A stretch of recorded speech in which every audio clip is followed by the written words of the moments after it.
Welcome to Living in Beauty. It's Thursday, October 22nd, 2020, day 1557 on the road, and we're in Flagstaff, Arizona. And today is my birthday. Right now, Jim's in the kitchen making a special breakfast. I can't wait to find out what other surprises he has planned, but I've been dropping clues that I'd like to have a rod and reel. But he hasn't demonstrated much enthusiasm because, well, you see, I don't fish. On a family fishing trip, I crept too close to the rushing creek. Now, some 60-odd years later, I am alive only because Daddy could run faster than water. As he ran, he periodically threw his lanky frame down on the soggy bank, pressing his chest against the mud so he could stretch his extra-long airplane mechanic arms down into the opaque water to fiercely claw up any fragments that felt promising. Tree roots, clods of clay, and slimy branches littered Daddy's determined path as he worked hair on fire down the river. Onlookers agonized that his efforts were only a pitiful, heartbreaking futility. But at last, in one great swoop, he caught something that turned out to be my hair, and by those strands flung my gasping, flailing self onto the grassy bank, kind of like a bear does a salmon. And that was the last time they took me fishing. Jim doesn't fish either. He burned out young. On weekends, his dad woke him up in the wee hours to go to the 32nd Street Pier in San Diego to catch the military fishing charter boats, the Kim or the Miss Norris, for a full day of deep-sea fishing. And on those annual sweltering hot summer trips to Mississippi, Jim learned the family secrets of low-country fishing. With the right bait and ice-cold beverages, a guy could catch anything. But mostly what he caught was chiggers and ticks. Like me, he wouldn't have a clue what bait to use or where to cast the line, much less how to clean a fish. For a couple of redneck kids, we're lousy anglers. But that may soon change. Learning to cut our hair has invested me with the confidence to make a big old mess out of just about anything. Late this summer, we hung out at Fish Lake, a natural alpine lake. It's a fisherman's oasis renowned by anglers for its 20, 30, and even 40-pound Mackinaw trout, which are much easier to catch there than a cell signal. Good thing we had a deck of cards and stocked up on groceries. But the natural thing to do at Fish Lake is to fish for your dinner. I hear there's no limit on perch.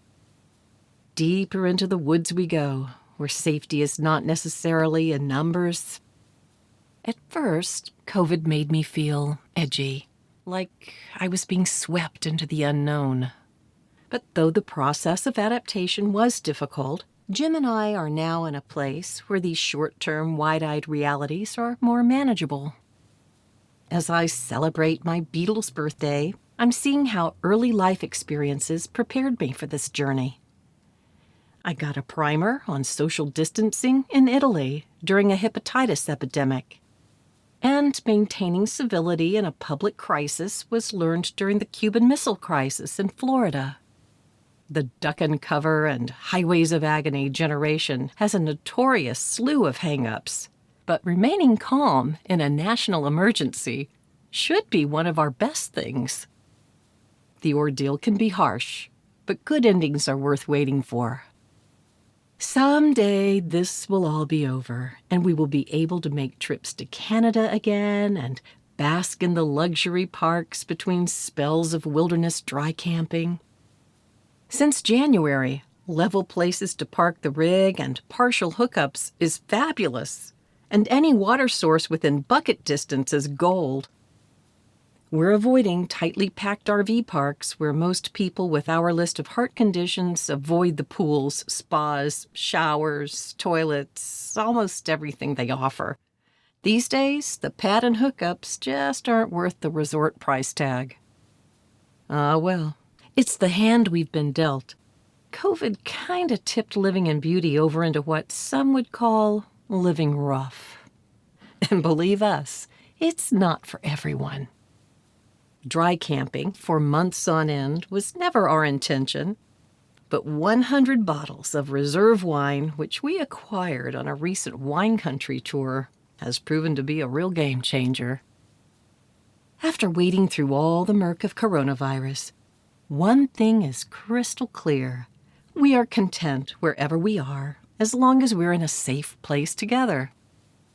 Certainly, in these disquieting times, it would be natural for this elderly couple to retire the rig and move into a condo where we can experience the ebb and flow of this crisis in a mainstream kind of way. But for now, we're focused on the shoreline, reaching for opportunity, discovering places like crystal clear freshwater ponds and mountain lakes which facilitate soothing activities.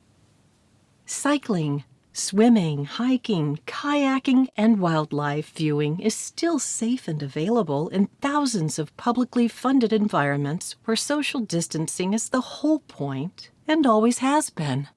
And fishing is the keyword search. Lakes, our COVID defense plan. It all began in Arizona with Fisher's Landing at Martinez Lake, then Watson Lake and the Granite Dells, and then Dead Horse Ranch. Moving up through the western slope of Colorado, we discovered one of our favorite campgrounds ever at Blue Mesa Reservoir in the Curricanti National Recreation Area. Heading back into civilization, we spent 2 weeks at Boyd Lake State Park in Loveland and discovered Horsetooth Reservoir in Fort Collins. I almost wept as we pulled out of pristine Steamboat Lake at the foot of Hans Peak, but quickly recovered when I spotted Crawford Reservoir from the highway, our final Colorado destination before entering Utah with a healthcare project. A street curb of all things, not a root, rock, or stump, was the obstacle that came between Jim and his Achilles tendon, the first serious injury we've suffered in almost 5 years of living in beauty. If not for the excellent medical care he received in Moab and San Diego, Jim's experience could be a cautionary tale. So there will be no city mouse versus country mouse ballyhoo here. And thank you, Medicare. As a week-long heat wave moved into the entire western region, we drove out of Dead Horse Point, seeking a cool, safe place to convalesce. Jim aimed about 9,000 feet high for the heart of Utah in the Wasatch Range. We passed through ranch country, farmland, and pleasant, well-kept towns. Then we climbed melting mountains that looked good enough to eat. Pressing our hands against the cool window glass assured us that the ascent would be rewarding. Success, our beautiful alpine campsite, and the crisp mountain air was sublime therapy. While the rest of Utah was a sizzlin', we were chillin' in the aspens. From our site, less than 100 yards from the water's edge, I rolled my kayak down to the lake for daily paddles. This was a good course for Jim to rehabilitate. A daily walk down the hill and back up again was not overdoing it. He couldn't have found a better place to rest and recuperate. The unusually dry weather prompted the Forest Service to post wildfire warnings. The lack of rainfall may explain why so many critter people shared our campsite with us. A steady parade of unmasked locals kept us company through those restful late summer days at Mackinac Campground. 2 unexpected, mind-blowing sights caught us completely by surprise. Until we showed up, we'd never heard of Pando or Capitol Reef National Park, each a fascinating day trip from Fish Lake. The Pando aspen clone is the most massive single living thing on the planet, but due to decades of forest mismanagement, this quivering giant is in a state of deterioration. It's dying because it's not regenerating. The younger parts of the clone are being overbrowsed by an overpopulation of herbivores, and in some areas, dehydration is a culprit too. And another, more obvious problem is teenagers carving their names into the trees with knives, hatchets, axes. This damage wounds the trees and opens them up for disease. There's signs posted, but there's no evidence that it really is helping. Fish Lake is located in the Fish Lake National Forest, about an hour drive from Capitol Reef National Park. If a single natural North American landscape were selected to exemplify the battle between good and evil, Capitol Reef would be a strong contender. Known both as Robber's Roost and the Land of the Sleeping Rainbow, the 100-mile water pocket fold, or wrinkle on the earth, gave our eyes a good run in the park. Around every bend was a scene from a film or a theme from a book.